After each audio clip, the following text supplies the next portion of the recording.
নিয়ম নীতির কোনো তোয়াক্কাই করছে না মৌলভীবাজারের বিভিন্ন বিনোদন কেন্দ্র। পর্যটকরা পড়ছেন ভোগান্তিতে। বাজার মূল্য থেকে প্রতিটি জিনিস বিক্রি হচ্ছে দ্বিগুণ মূল্যে, যানবাহনের ভাড়া নেওয়া হচ্ছে 3 গুণ পর্যন্ত, আর অপরিচ্ছন্নতার অভিযোগ তো রয়েছেই। পর্যটকরা বলছেন প্রাকৃতিক সৌন্দর্য থাকলেও শুধুমাত্র ট্যুরিস্ট স্পটের অব্যবস্থাপনার কারণে দেশি পর্যটকরা বিদেশমুখী হচ্ছেন। শ্রীমঙ্গল থেকে ফিরে বাকিটা জানাবেন সহকর্মী ফারহানা ন্যান্সি। ছবি তুলেছেন লুৎফর রহমান। নুডলস খান নাই তো নুডলসই খান নাই।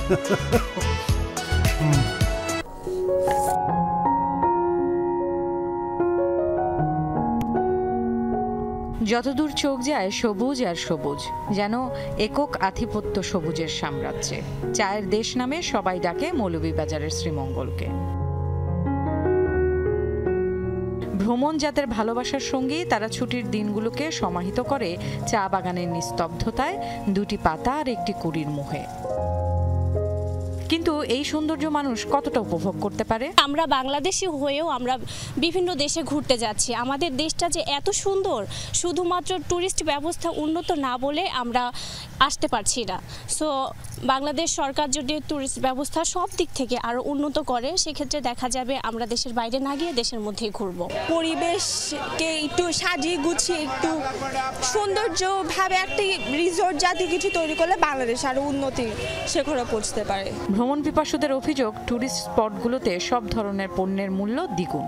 সিন্ডিকেটের দৌরাত্মে ট্যুরিস্টরা জিম্মি। বাইরে যে জিনিসটা আসলে সাপোজ 10 টাকা, সেটা আমাদের ট্যুরিস্ট স্পটে গিয়ে আসলে 50, 60, 100 মানে ডাবল আসলে আমাদের প্রাইসটা বেশি হয়ে যাচ্ছে, কিনতে হচ্ছে। তো আই গেস এটা একটা নিয়ম করা উচিত। বিভিন্ন ট্যুরিস্ট স্পট স্পেশালি একটা সিন্ডিকেটের মতো মনে হয় কাজ করে। তারা মানে প্রত্যেকটা জিনিসের দেখি একটা দাম বেড়ে দিয়েছে।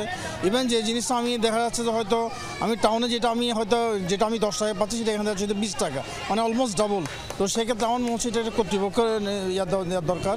লাওয়াছড়ার মতো পর্যটন কেন্দ্রগুলোতে যেতে পর্যটন বাস চালু করার পরামর্শ দেন ভ্রমণ পিপাসুরা। এখানে পাবলিক বাস এবং যে ট্রান্সপোর্টেশনগুলো খুবই মানে অ্যাফোর্ডেবল প্রাইসে সবাই ক্যারি করতে পারে, সেটা আমাদের ট্যুরিজমকে যেমন এনরিচ করবে, তেমন আমাদের যে বাইরে যাওয়ার যে প্রবণতা, সেটাও এক সময় হয়তো বা কমে আসবে এবং আমাদের দেশের যে ট্যুরিজম সেক্টরটা আরও বেশি উন্নত হবে বলে আশা করছি। পর্যাপ্ত মনিটরিং করলে বাংলাদেশের পর্যটন ব্যবস্থাপনা আরও উন্নত হবে বলে আশা সবার।